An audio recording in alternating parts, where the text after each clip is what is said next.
I'm Nate Eaton with EastIdahoNews.com, and I am joined now with Wayne Hoffman on Zoom. He is the president of the Idaho Freedom Foundation. Of course, on Monday morning, we posted a story with Frank VanderSloot having some strong words, I guess, for the Freedom Foundation. We wanted to have Wayne on to respond. Wayne, is there anything right off the bat that you want to address concerning what Frank said?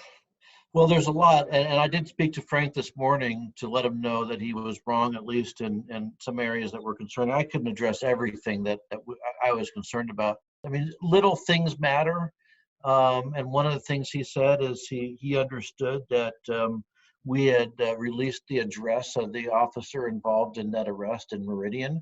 That's not true.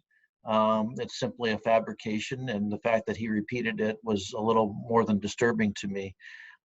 It also was a little upsetting before we even got to that part that you, Nate, had said in your preface to the interview with Frank that IFF endorses candidates. We don't, never have, and we're a 501c3 organization, so we don't endorse candidates. So that's not incorrect. There are other things along the way, but I guess we'll get to them as we go through the interview. Okay, if that is true, I misspoke. I apologize for that. And you are right. You did not post the address. You did post the officer's photos and name, correct? That's true. And there were 3 posts. Two of them were from the park where you see the mother who was in handcuffs. And the third one was a photo of the officer himself, I think from a Facebook posting. I can't really tell for sure. That was up for about an hour. But what we told people is, look, if you are upset with the way the government behaves, then you should let the government know how you feel. And that was no different in that post. What people then went on to do is they went to go to the officer's house, which was not something that we condoned. My belief has always been that you protest at City Hall, you protest at the county courthouse, you protest at the State House. There are a lot of places you can go to have your voice heard. You certainly do that on university campuses, in public parks, but don't go to folks' house. I don't want people to show up at my house. I mean, you have to remember people have children, they have maybe parents or grandparents who live there. I don't know. There are neighbors that are certainly would be concerned. So don't do something like that. I think we all have to treat each other the way you'd expect to be treated, and most people would not want folks just showing up at their house at all hours of the night. So who made the post and then who took it down? Well, it was within our communication shop, and I think the people, obviously we have a lot of posts that go up every single day. There are dozens, in fact, that go up now. You're putting in one after another, and so somewhere along the way, somebody made a decision, and that decision was fortunately the problem with it was recognized and dealt with. But there's nothing wrong with posting the officer with those are newspapers run and video news stations run video all the time of officers arresting folks. We just thought it went a little bit too far when we had specifically identifying that particular officer at this particular time. So do you regret that the post made it out there on your page? On that one, yes, I do. And that's why I think that they took the appropriate action to take it down. Look, this is the thing, is that we're all human. People make mistakes. We recognize that. And in recognizing that, we can make better calls next time. And that's what I'd encourage everyone to do. When you live in a planet where the news cycle never ends and the commentaries are always live everywhere, it's important to own your mistakes and move on. Wayne, did you go out to the officer's house? No, I didn't even know that the protest was taking place until I was halfway home. Did any members of the Freedom Foundation staff? No. Some of the other things I want to ask you about is the allegation, the claim that you guys are an extremist organization. What's your response to that? Who made that allegation? I didn't catch that. Well, in general, people saying that you're a right-wing extremist group. We're a free market public policy research organization. We defend constitutional liberty. We defend the rights of people to go out and earn a living and worship in the manner they believe they should, and to educate their kids the way they want to, and life, liberty, and pursuit of happiness. If we're extreme, then the Constitution's extreme, the Declaration of Independence is extreme, the notion that people have God-given rights is extreme. I don't think there's anything extreme about any of that. Do you? What about the comment that Frank made about the club Uh, in Boise? That there's this group that you guys, you say you don't endorse candidates, but obviously if you have the score, which if you go to your website, you can see where all the politicians stand on the index.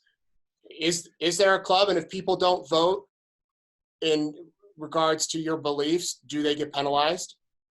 I've never heard of the club before. I watched the video this morning, so that was interesting. The only thing that I know that's regarded as the club is that device that you put on your steering wheel that prevents it from moving that used to be popular a few years ago. I'm not aware of any. The notion of the club was news to me. I will tell you that there are legislators that are more sympathetic to the principles that we espouse than others. That's just a fact. I don't think people vote um, for or against bills based on something that we've said. We just do public policy analysis, and then those folks let their conscience be their guide. There are legislators, as it turns out, who are more disciplined about limiting the size and scope of government than others, and that's borne out by the Freedom Index. And explain quickly what the Freedom Index is for those people that aren't familiar with it. Yeah, so the Freedom Index, we're not like a lot of other organizations. Some other organizations that score, if you will, the legislature do it based on 1 or 2 bills or up to 10 bills, really. We evaluate every bill that goes to the legislature and all the policy bills that have an impact on the marketplace, that impact liberty, that impact the size and scope of government in the policy realm. Those are the bills that we evaluate, and it's done according to a set of metrics. There are 12 of them. It's posted on my website.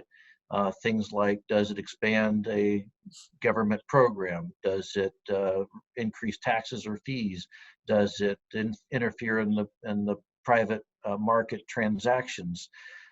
Does it violate constitutional principles? Every single time a bill does that, it counts up on the index. And a negative bill is a bill that interferes in market principles and liberty, and a positive bill does the reverse. And if you look at our scoring, you'll see that of other bills that we did, the vast majority of them were positively rated. There were, of course, a lot of them that were negatively rated, but most of them were positive.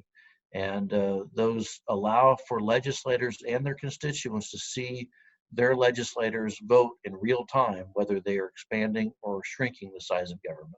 And do you alone come up with those scores, Wayne, or is it your board of directors? Or Nope. Our policy analysts work on those. Typically, I don't see the analysis unless there's something that they have questions about, but typically the analysts work on those bills and they look at the Freedom Index metrics and they score accordingly. So contrary to what Frank said, there was no meeting with Brian Smith where he said, Brian Smith being on our board, you're going to rate this bill a certain way. We look at that bill and we decide that, here are the elements that are in it. And so, for example, I mean, Frank and I talked about this morning as well. He says, -9 on the index, that had to have been something that Brian Smith was behind. No, he's not at all. And in fact, we've had board members who had disagreed with our index ratings. Board members, donors, and the index is what it is. I can't pretend that a bill doesn't do something just because it might make somebody angry or sad. So in the case of the so-called Patient Act, when you have a bill that says you're not allowed to tell a credit bureau that a person owes you money, I mean, much as you might agree with that policy because it benefits, some kind of end, the fact is that our state constitution says everybody has the right to speak and publish freely, being responsible for the same.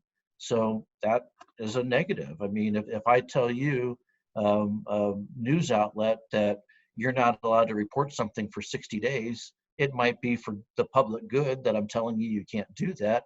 but it still violates the free speech provisions of our state and federal constitutions. So there were 9 different things in Frank's bill that caused his legislation to be rated the way it was. And if it were different, then it would be rated differently, but that's what it was. Does the Freedom Foundation bully or pressure legislators to vote certain ways, or at least, say, if you don't vote this way, we're not going to support you, or we'll expose you, or your score will go down? Never. The ratings are what they are. Typically, the information is out there for the public, and they can discern. There are folks who enjoy the Freedom Index because they say, "Oh, I mean, it's kind of interesting how people will say to me, it's inaccurate. There's nothing in there that's correct." And then they say, "I look for the people who have the lowest scores and I vote for them." Well, I mean, that's a tool for you. Congratulations. You figured out how to use the index to your advantage. It's more information is more power. So if you see low scoring Freedom Indexes and you think that's what you should vote for, then by all means, it's a tool for you to use so you can analyze how your legislators are viewing the size and scope and shape of government. But we've never said to legislators, if you don't vote this way or one way, we're going to come after you. Not only that, we try to be very, very upfront about what we're saying about every bill we analyze, to the degree that we try to make sure, absolutely, in fact, this is a policy, we try to get the bills analyzed before the committee hearings. And most of the time last session, we managed to do that. But there were occasions where we would analyze a bill. In fact, there was one in particular, I remember, where we analyzed the bill, and for whatever reason, the analysis didn't get posted before the floor vote. So we pulled the analysis down because we didn't feel it was fair to the legislators to either reward them or punish them for a vote on a bill they hadn't seen in advance. So we're very particular about how those analyses get posted, and we try to be as fair as possible to disseminate the information. But no, there's never been anywhere where somebody said, here's what you should do or else. Never. And in fact, what we've said is, look, the Freedom Index is a measure of growth of government. There will be occasions when even the most conservative legislator will say, by golly, I have to vote for this bill because it's good public policy and the government should be doing this or that or the other thing. I mean, that's their choice. They're more than welcome to. And in fact, what you see, the reason why people's scores are bad in the Freedom Index isn't just because they voted in favor of the Patient Act. It's because they voted for bill after bill after bill after bill after bill after bill after bill to increase the size and scope of government. And that's just their disposition. So it kind of weighs itself out. If you're a conservative and you happen to vote for the Patient Act, and that's it, that's the only bill that you voted in favor of that grew government, you probably still would have a decent Freedom Index score. Just before we came on, I saw a comment from Rod Furness, a lawmaker, who said that when he first went into the legislature, he was told about the club, the Idaho Freedom Foundation. Someone else said, you're similar to Antifa. Your response? I mean, that's patently silly. In fact, Antifa's whole thing is protests, and I've been involved in 2 protests recently, and that's about all I care to do. We're a public policy research organization. Are more stay home or disobey Idaho protests planned? There is an event scheduled for later on this week in Boise at the Capitol, sort of a Reopen Idaho event.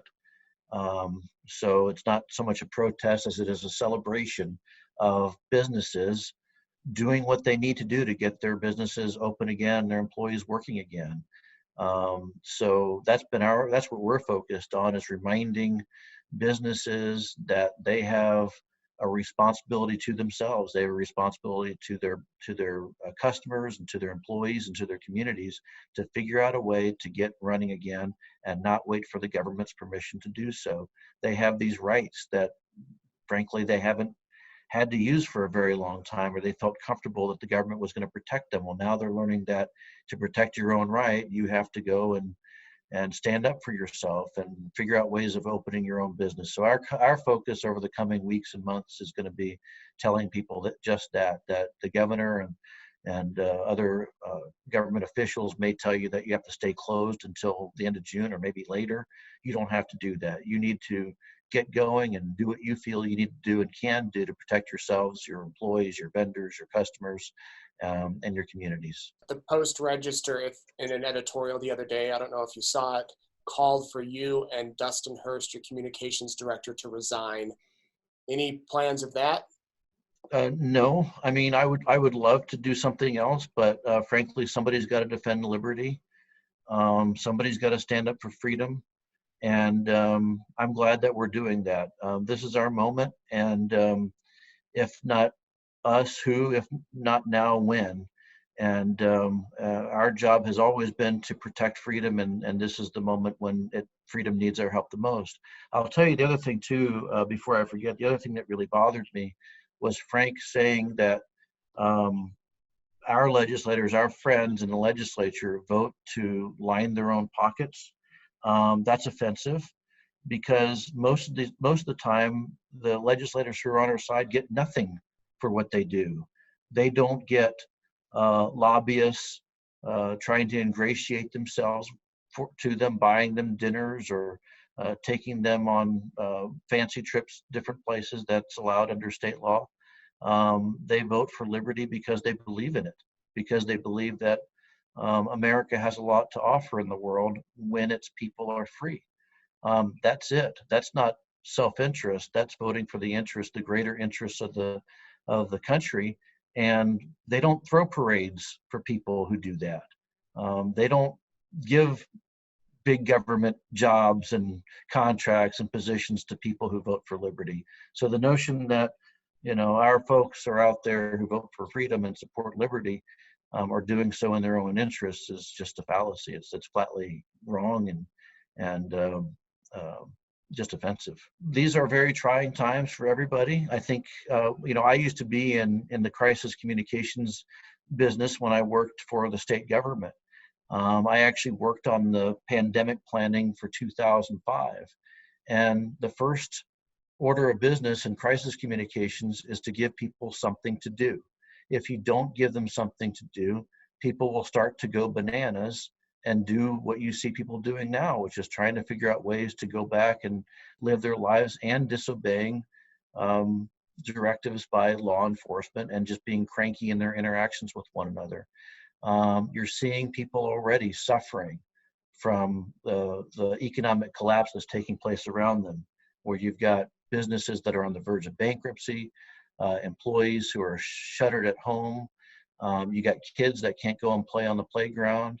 The long-term effects of this could be worse if this is allowed to continue to go on. And so we're asking our elected officials, particularly the governor, to stand down and adopt my own reopen plan, which is a two-step plan. I don't know if you saw it or not, Nate, but step one is to get government out of the way. And step two, repeat step one. The longer the government continues the shutdown, the more damage that's going to be done to people. You may count the person in the hospital who has multiple symptoms as being a victim of COVID-19 because they showed up there and they tested positive for COVID-19. But the person who puts a gun to their head and pulls the trigger because they're suicidal, because they've lost all their savings, that doesn't get counted anywhere. The kids that are taught that if you go to the playground, they might die, and then they grow up and have a lifetime fear of germs, that doesn't get counted anywhere. The people that need to go to group mental health meetings and are told they can't, and they're suffering because of that, that doesn't get counted anywhere. There's a lot of harm that's coming from what the government is doing to us. And it's time for people to take action that matters into their own hands and do what they need to do to get their businesses and their lives back in order. And that's all we've been saying. If that's radical, then guilty as charged. To what end, though, Wayne? I mean, how far is too far? Take matters into your own hands. I mean, what does that mean? To one person, to me, it might mean something. To you, it might mean something else. I mean, is there a point where it's too much? Go about and conduct business. I mean, you're an adult. You decide things every day. You decided to put that coat on this morning. Did somebody tell you to go do that? When it's cold outside, you put a coat on. Do you wait for the government to send you a directive that says it's cold out, put a coat on this morning? Make sure to take your vitamin C. I mean, you make adult decisions every day. And what I'm saying is that most people know how to do that. They've always known how to do it. So to depend on the government to say, okay, it's safe for you to get going again, take your life into your own hands, decide what you need to do to feed your family, to operate your business, to pay your mortgage, to travel to where you need to travel in order to go see grandma. Whatever it is you need to go do that, understanding that you might also have to wash your hands more, or take antibacterial soap with you, or whatever it is that you have to do. But you have to figure that out. We're not going to go through life with our restaurants shut down, and you can't go play on a playground anymore, and you can't go to a movie theater anymore, and bars don't exist. I mean, that's ridiculous. The sooner we start getting used to the new reality that COVID-19 exists, the sooner we can get back to normal. At some point in time, we're going to have to do it. Why are we waiting? Do it. Get it done. Don't wait for some government official to tell you that you can, because you can on your own. Wayne Hoffman, the president of the Idaho Freedom Foundation. Thank you, sir.